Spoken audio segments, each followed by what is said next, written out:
gentlemen, podcasting since 2005. You're listening to Gamertag Radio with your hosts, podcaster Hall of Famer Danny Peña, the always opinionated Paris Lilly, and from outside of the norm, Peter Toledo. This is Gamertag Radio.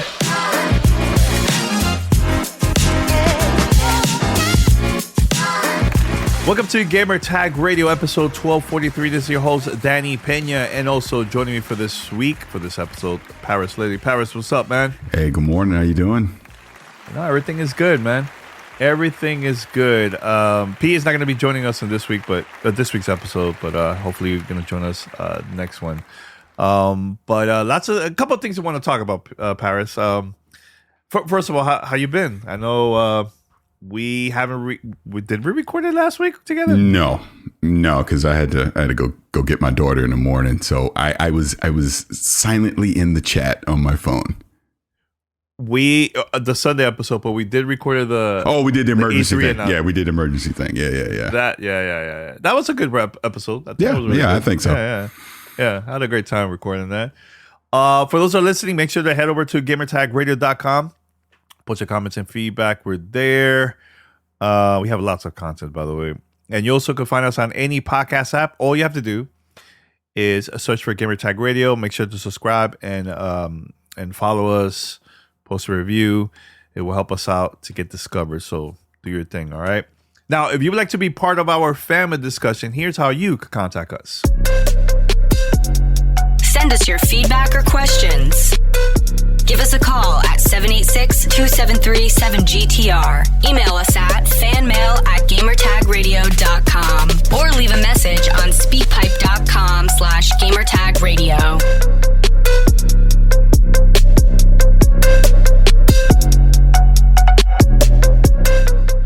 All right, Paris, a couple things have been happening this week. Actually, last week. I don't know what happened. I don't know if it's like the economy or just the timing or what, but so many announcements of games getting shut down at the same time. Besides the ones I'm going to mention now, but even like EA shutting down Apex Legends Mobile, which was very surprising because I know that a lot of people are playing that game a lot. I even got to play a lot too. I know now for like the major games that got announced is going to get shut down later this year. Which the one I'm going to mention, the first one I'm going to mention, I'm not surprised at all because I don't know anyone to play this. CrossfireX, multiplayer and single player, is going to get shut down. Knockout City, which is a fantastic game, which I was playing that a lot with my wife and friends. I know Blessing was a huge fan of that game too. So shout out to him, kind of funny. And also Rumbleverse is also getting shut down, which I never got to play it. But I was very surprised like how many of these games are just getting shut down. And I don't know how I feel about this, man, but I want to get your thoughts about, this announcement of games getting shut down. Because, some of them, if it's free, I get it, but imagine buying a game like CrossfireX, let's say, for example, you didn't get through to Game Pass, you just bought it, and then it's getting shut down. Like, I don't know how I feel about that, man. It's kind of, I don't know, it's kind of iffy in my opinion, but your thoughts about the whole thing? Yeah, I think it really just comes down to a saturation of the market. At the end of the day, you mentioned Rumbleverse, which is something I did play. Even on XCast, we had Adam Boyce come on and talk about it right before launch. And, I mentioned this on this last XCast I was on. I was like, I actually feel guilty in a way because I was not playing it because I'm doing 1,000 other things at the same time. And it was always, I'll get to it. And, and I never got back to it. Shout out to Khalif over at Spawn On Me. Huge fan of it. Played it all the time. I'll always see him talking about Rumbleverse. So he was still very invested into that game. And it's unfortunate because I think Iron Galaxy, they took a risk. They did something that was a little bit different, in the, and I'm doing air quotes, battle royale open world genre space by having melee combat. But it was fun. If you actually jumped in and played it, it was a great time. I mean, you had some people that were super skillful at the game as well. And to see it shut down in less than a year is just such a bummer, because I didn't think that was going to happen. I didn't expect that was going to happen. But if people like myself who enjoyed it weren't showing up, how could you realistically expect someone that never even tried it to want to go give it a shot, in this current market, right? Of so many different of these live service games. One that you didn't mention that was shut down, but I mean, is obviously having its issue as well. Halo Infinite, another live service game that is struggling to keep a high player population, obviously for various reasons. You talked about Knockout City. I know, like you said, Blessing and Greg and that crew, Mike, that they all loved playing that game as well. And it was so funny because Blessing basically was a jinx, because when we were talking about Rumbleverse, he was talking about Knockout City. And I remember Mike is going, no, that game's still around. It's still around. Boom. Next day. Gone too. The timing. Yeah, the timing. And then obviously you talk about the stuff with EA, with Apex and Battlefield Mobile, which was surprising, at least for the Apex part of what you were saying, because I would have assumed that was pretty popular to still be around. I know Call of Duty Mobile is very popular, and people are still obviously playing that. There was no news on that. That's still going. But the overall thought is, like I said, I think this is becoming a very crowded market where you're competing to keep people engaged into your game over a consistent period of time. Obviously, Fortnite is the prime example of people who have stayed committed to that game. Destiny obviously is another one where you've had a large population stay committed to it. Call of Duty Warzone is another one as well. PUBG, I do believe, is still doing very well at the same time. But the point I'm making on this is, we know more live service game, gas games are coming. The thing that I don't even say I worry about, but the thing that they're going to need to do is, you got to do something to stand out from the crowd. Whereas I thought, as I bring up Rumbleverse, I thought Rumbleverse was doing that. It did something unique, to try and attract an audience and keep them there. Number one, you got to have a content. You have to have a consistent roadmap of content that's coming out. That's the problem with Halo Infinite. So first, you got to check that box. Then you got to do something that's going to pull, like as an example, my kids. What is going to be the thing to pull my kids away from Fortnite? They're invested into Fortnite. It constantly bothering me to get V-Bucks and all that stuff. What's going to be the next thing that they're going to want to gravitate to, and they're going to want to stick to it? Because a lot of the things that we see with these live service games is, they open great. You get a lot of people that are curious that will jump in the first month or two to go check it out, and then they slowly fade away from it and go back to what they're used to. What is going to be that next thing that pulls people in and keeps them? We know that Naughty Dog is doing this Last of Us live service game. That will be, was it Factions, I believe, right? That's going to be interesting to see, what is that doing to pull people in and keep them. I think all of us are going to be very excited and curious to jump into it, because now you're going to that Last of Us universe. But am I still going to be there after month 3, month 6? Year 3, right? Am I going to continue to stay in there? Am I going to be as dedicated to something like that as I've been to Destiny since 2014? The Division is actually another great example of this. You and I were obviously all in on the Division 2, even more specifically, right?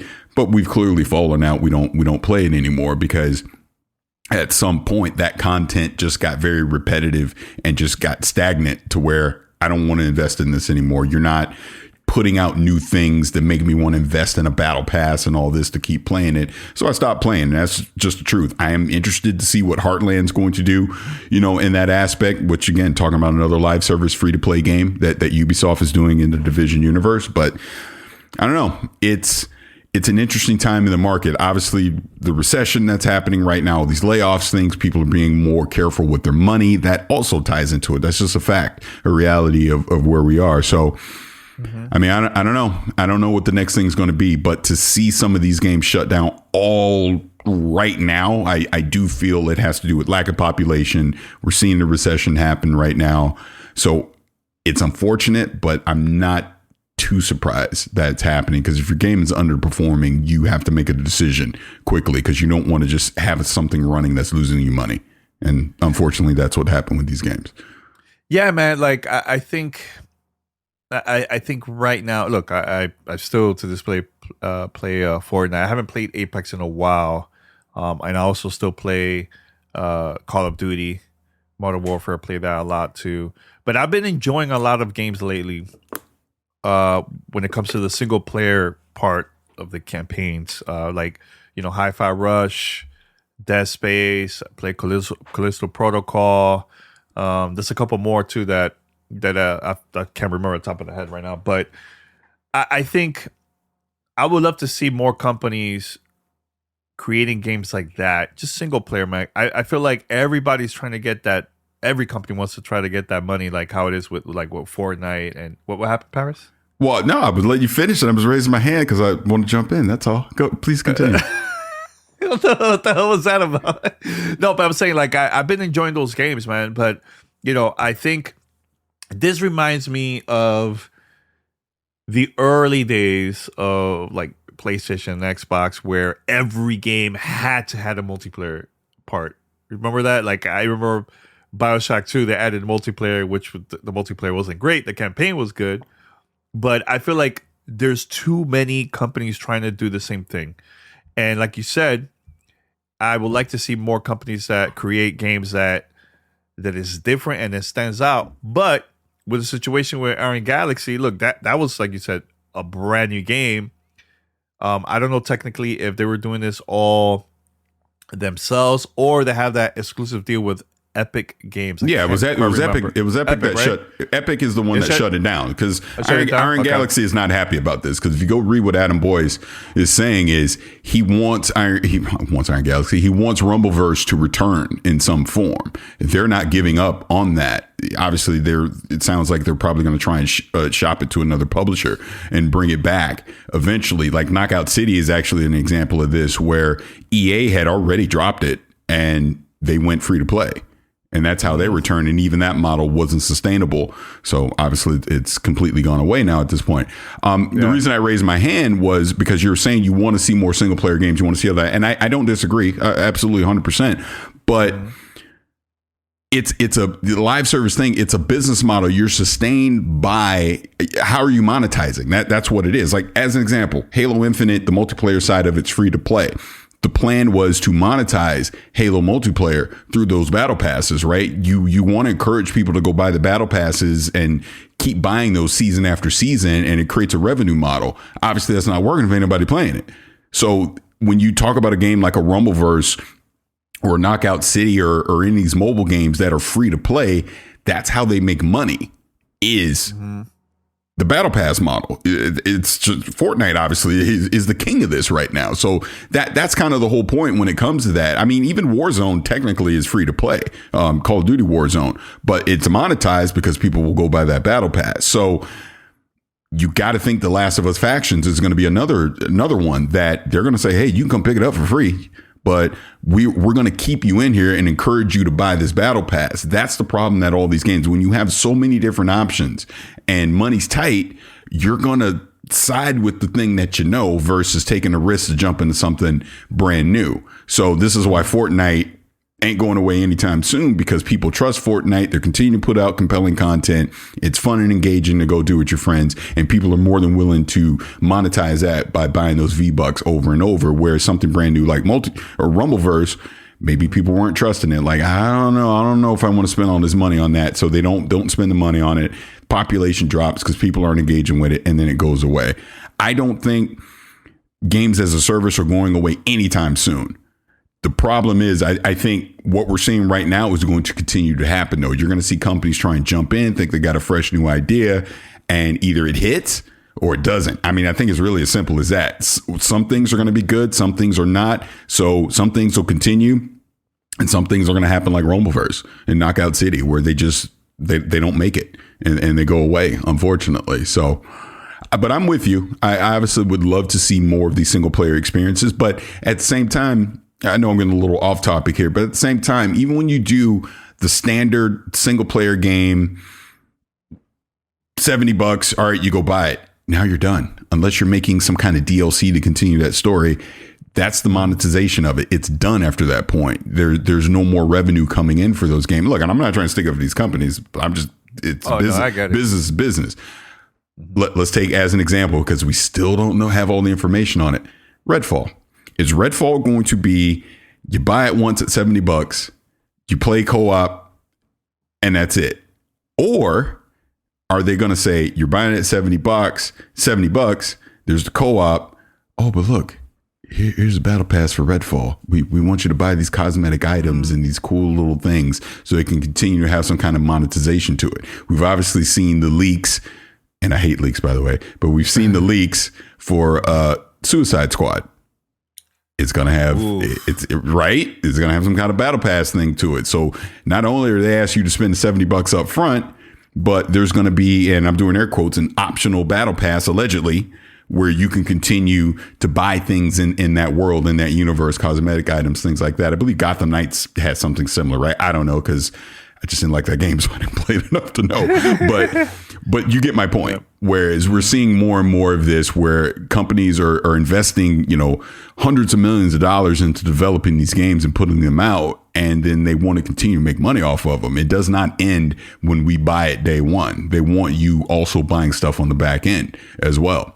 So I don't know. I don't. Yeah, go ahead. No, go ahead. No, I was going to say. No, go ahead. No, I was going to ask you. I mean, look at Marvel's Avengers. Didn't work. There's another example. and that's a major IP, and it didn't work out. Didn't work out at all. I don't know, man. Like, it's getting to the point where I'm kind of, look, I know you mentioned Redfall, but at the end of the day, it has Game Pass, so I feel like Bethesda could still do those type of games because it will help the service, But if it's a game where it's just publishing it and it's only single player and it has like a little co-op there and that's it, that's a little complicated nowadays, man. More than anything, man. And like I don't know, I feel like I still would like to see more new stuff from people, man, from companies, man. Still, it's getting boring, honestly. With everything, everybody's doing the same thing. Well, but what has been the talk the last couple of weeks here? Hi-Fi Rush. That was something different. That was something different from a major publisher with a studio like Tango Gameworks. They did something that they are not known for doing, and it worked. And people are loving it and playing it, and it's great. So I don't give up hope that we aren't going to see unique things. Pentiment is obviously another one that I can think of off the top of my head that is doing something different. Hell, I'll take you back to 2021. Returnal.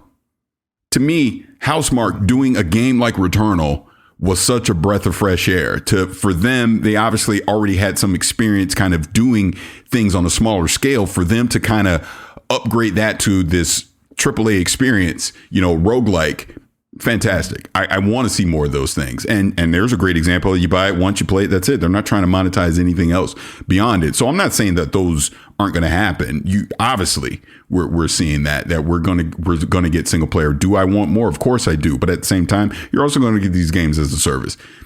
Game development is not cheap. It's not. So not only you got to invest up front to make all these games that we see. These companies are about making money. So they're trying to make as much as money, as they possibly can. So if they can come up with a model that they can continue to monetize over years after the game's release, they're going to do it. And that's why we see these games as a service that are going to continue to come out. I mean, I do believe Sony is committed to 12. Is it 12? I believe it's 12 games as a live service games that they're going to do over the next decade or so.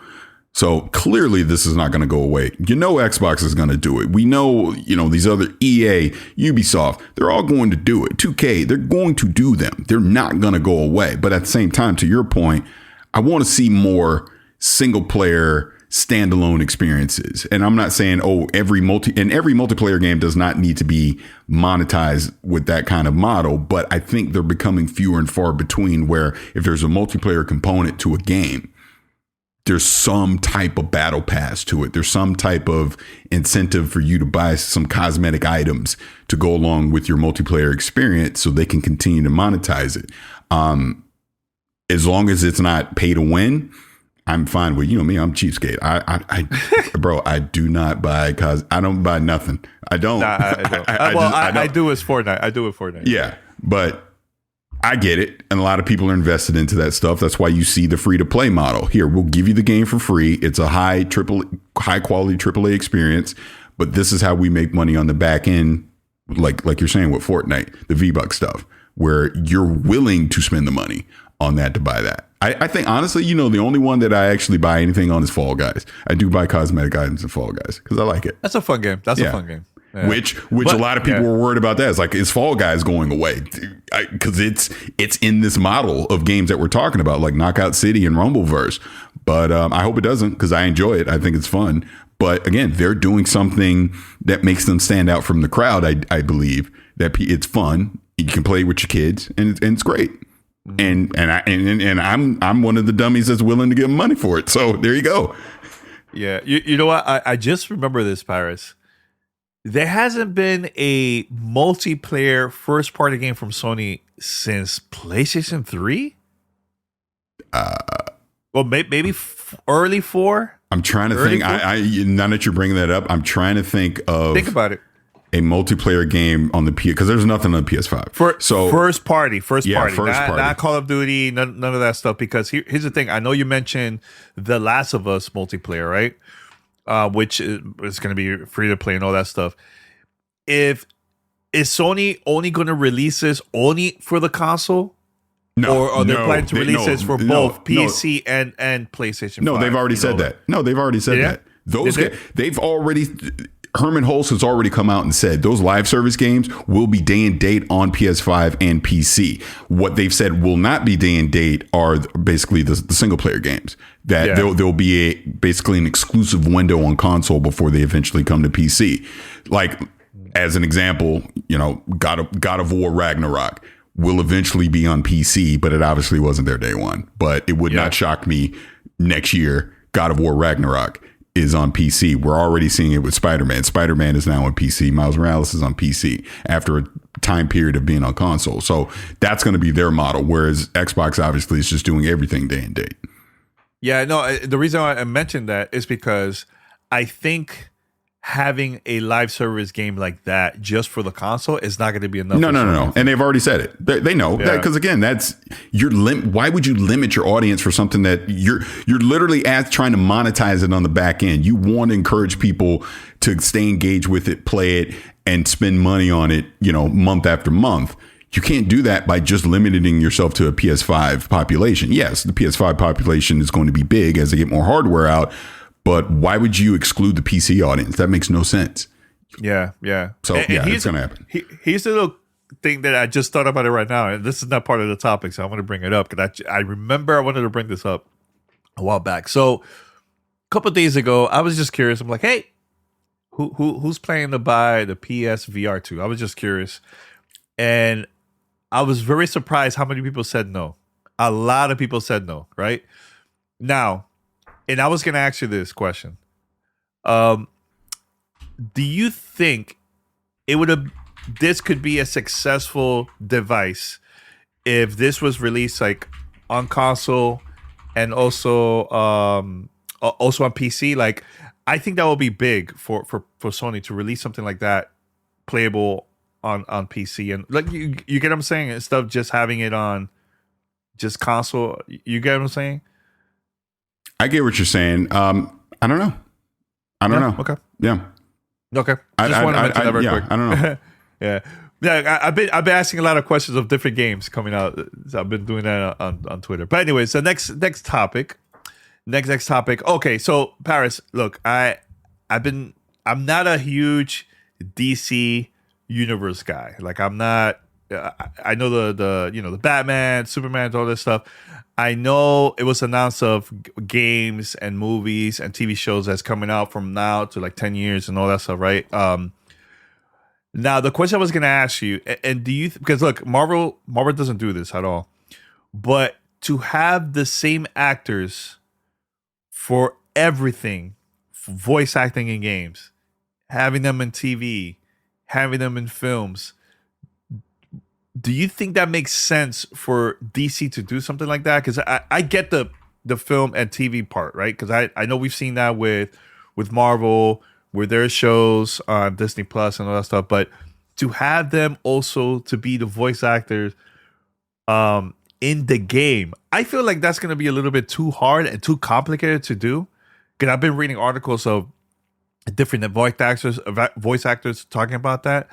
because of scheduling and all this stuff, I think it's going to be pretty hard to pull off, I think, in my opinion. But as a fan of DC, coming from you, your thoughts about this? Do you think this is a good idea, bad idea? I will still steal a quote from John F. Kennedy as he talked about going to the moon to simply say, you don't do something because it's easy. You do it because it's hard. So, yeah, no, it's not going to be easy to be able to pull something like that off. But imagine if they do. That is blurring the lines of entertainment mediums. Of if you can have something that goes across live action into animation and into games, and it's consistent across it. In other words, it's not about just having the real live actor. That same person is that persona across every medium of entertainment. I think that's great. I love the ambition of James Gunn attempting to do something like this. And if he pulls it off, think about it. Marvel is kind of sort of dipping their toe into doing the same thing. They've obviously not done it on the gaming side, but they've done it with animation and live action. What if? They've gotten a lot of the same actors to reprise their roles in the animated side. And we've seen other iterations of this, but I do think you're bringing gaming into this. That's the trick to be able to do. Bring up something, this was over 20 years ago now, or about 20 years ago. The Matrix games, Enter the Matrix, and all that. You're right. That's what the Wachowskis were attempting to do. Where you had the anime, the Animatrix that would come out. You had obviously the movies, and then you had the game, and it was the same people playing the roles across it. Like Keanu Reeves he was in the game, he was in the movies, and he was in the Animatrix. Same with Carrie-Anne Moss. So that was an attempt to kind of synergize all that stuff together. Right. So for him to want to do this now, and we're watching a real world example of this right now with one actor that I can think of off the top of my head, the actress that's playing Marlene in The Last of Us. Same person. She's reprising her role in live action, which is great. So, we're obviously talking reverse, but it's the same concept of that the voice actress for Marlene in The Last of Us is the same actress that you see on screen. So what James Gunn is attempting to do is, that's everybody.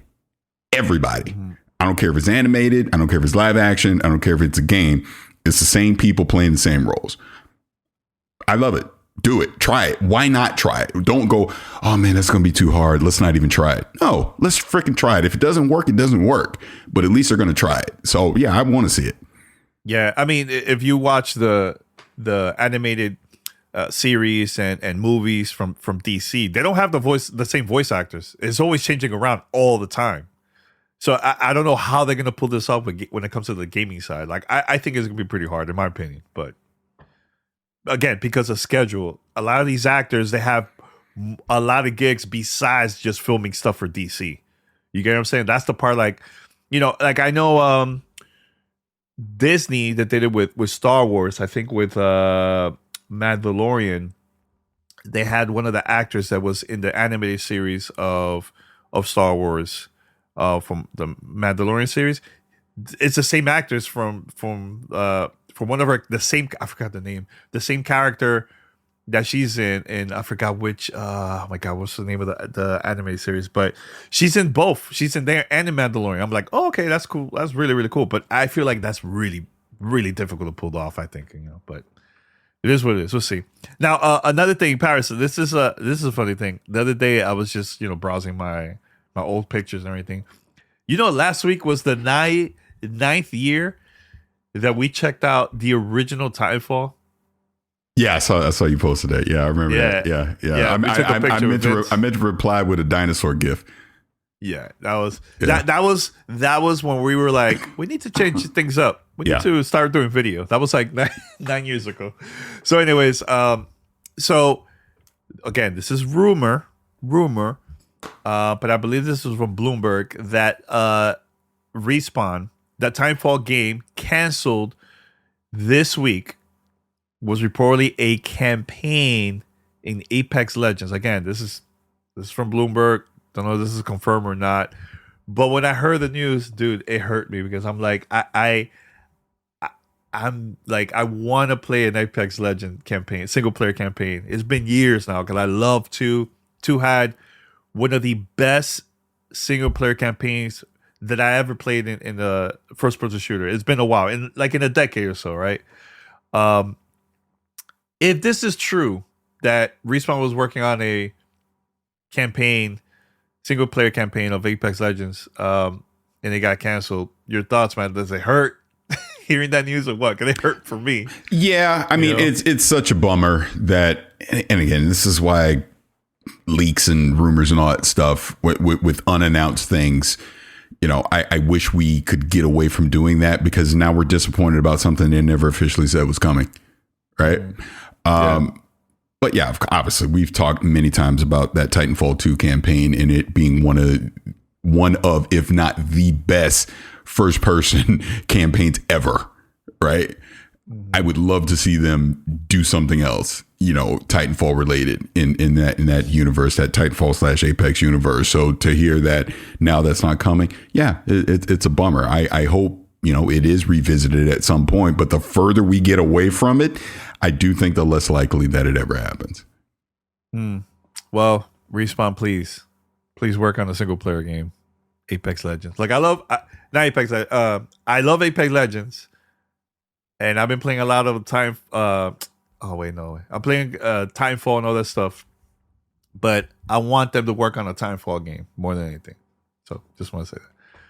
All right, so Paris. So a couple weeks back, I bought an ultra-wide screen. Paris said to me, "Welcome to PC gaming." That's what he said to me. So I've been playing a lot of games from my ultra-wide. Now, for those who are going to ask, Danny, which model, this stuff, I know there's multiple different ones from Samsung. The one that I have is the Neo Geo 9. Again, Samsung Neo Geo 9. Not Neo G9, not Neo Geo. Jesus Christ. What's wrong with me this morning? Neo G9. There you go.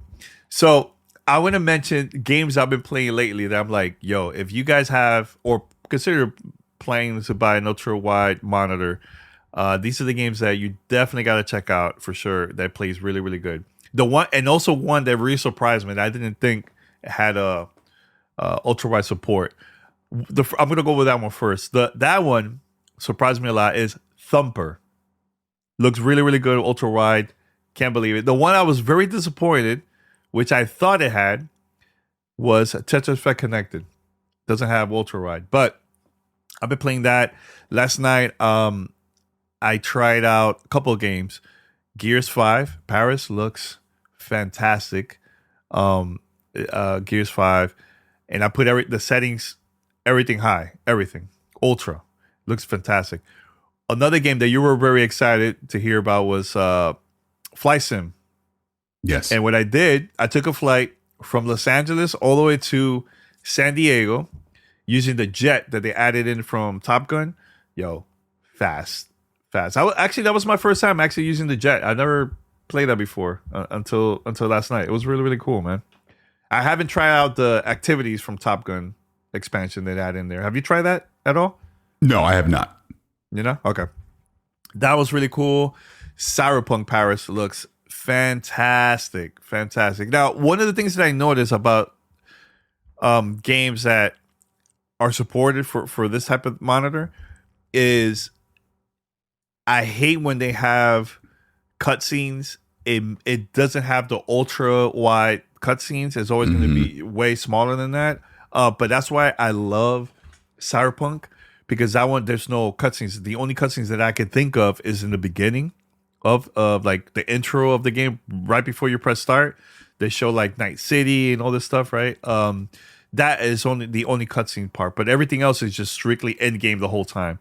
So those are really, really cool to play. Call of Duty, Modern Warfare, excellent game. Fortnite is amazing with this. Do you see yourself, Paris, like getting any ultra wide screen in the future or anything? I know Pete just got one too recently, but are you planning to get one in the future? No.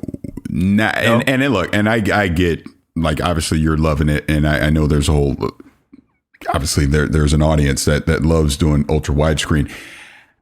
I considered it a few years ago, and I ultimately just decided against it for some of the things that you just talked about.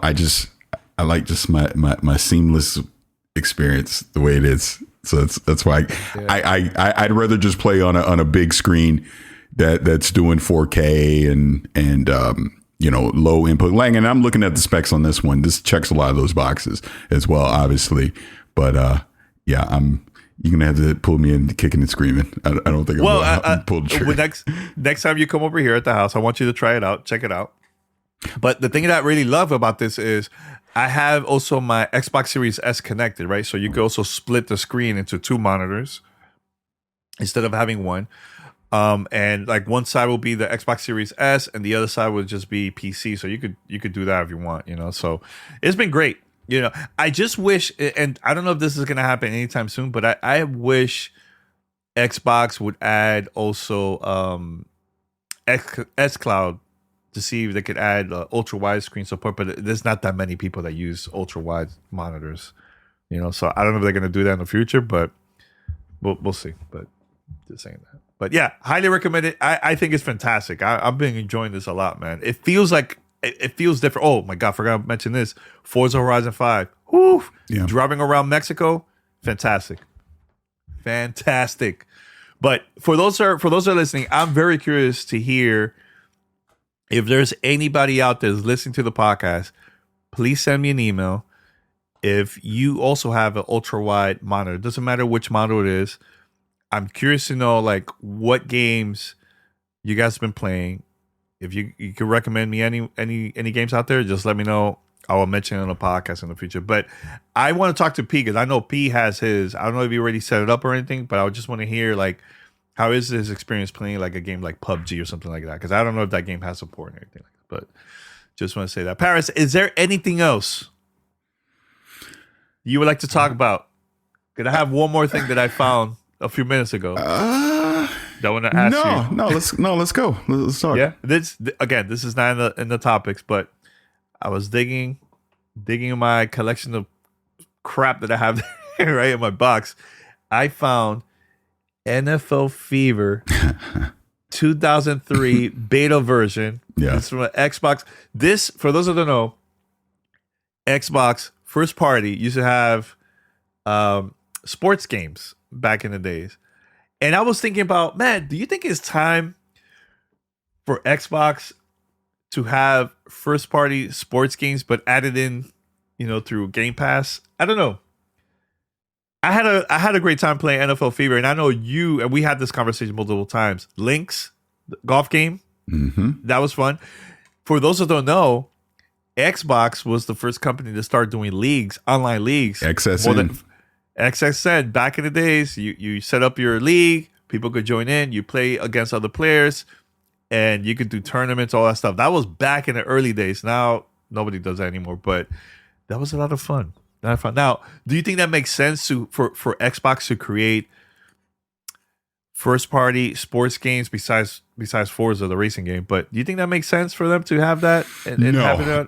No? I don't, for the simple fact that if you don't have the NFL or the NBA or the MLB or even NHL license, what's the point? Not to mention, okay, even if those leagues did give you the license and now you're making a competing game against Madden, FIFA, MLB The Show, NBA 2K, good luck.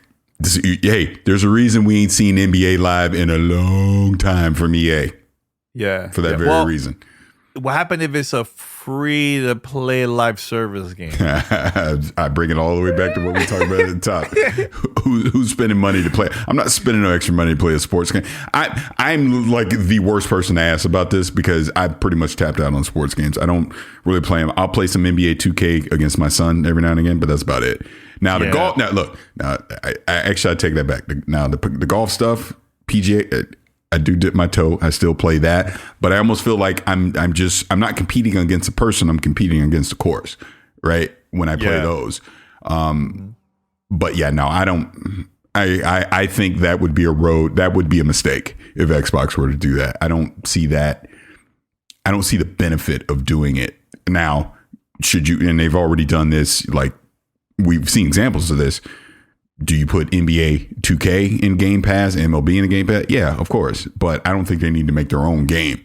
to kind of compete against those. If anything, partner up with them. Yeah, I don't know. I feel like sports games is a little tricky nowadays. I think the only way they could make this a successful thing is instead of having it every year, which it still sells $60-$70 every year, brand new game, and it's kind of the same. Why not have it as a service and you just pay for an upgrade, having the same game? You get what I'm saying? Like, No.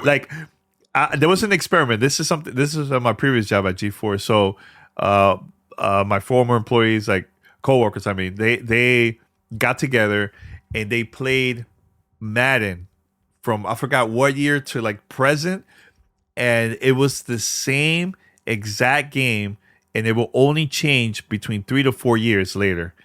It would change it, and they'll add like new stuff, and it's always the same game every year, most of the time. But why not pay an annual subscription service and you play all these games? Like look at, I know this is not sports games, but let's say it's Fortnite, right? It's very, very different from back then, the first Fortnite Battle Royale to now. They even added Unreal Engine, the most recent one there on the latest season. They could do that. If you pay annual fee, I think a lot of people will do that instead of paying $60-$70 every single year. And I think you'll get a bigger crowd supporting that, in my opinion. But go ahead. Oh, I was going to say this is a discussion that's been going on for like 20 years at this point. This is part of the reason why I don't play sports games anymore. Is I don't see the value of spending $60-$70 every year, and I'm virtually just getting a roster update. To your point, yeah, if we were to see them switch to that model, I'd be all for it. I just don't think they will, because you know why? Madden and FIFA and all that and NBA 2K sells like gangbusters every year, just the way that it is. Until you see a dip in sales, then you might see them switch to something like that. But when those games are consistently your top 10 most purchased games every year, why? Yeah, they have no incentive. Well, to be fair, and this was announced sometime last year, FIFA, the relationship between FIFA and EA is done. Like that's not going to happen anymore. EA is going to have their own soccer game without FIFA, because I think FIFA and them it just didn't work out to make like the next game. So, but yeah, okay, cool. I know that was a very super random topic, but I just wanted to ask, so I was just curious. Yeah. All right, so we're going to wrap it up here, guys. Thank you for listening to episode 1243. This was Danny and also Paris. Make sure to send us your feedback, your thoughts. Also post a review on Apple Podcasts and Spotify. Help us out. Make sure to subscribe also and follow us. Until next time, we're out. Take care. Peace. Thanks for listening to Gamertag Radio. Be sure to like us on Facebook and follow us on Twitter.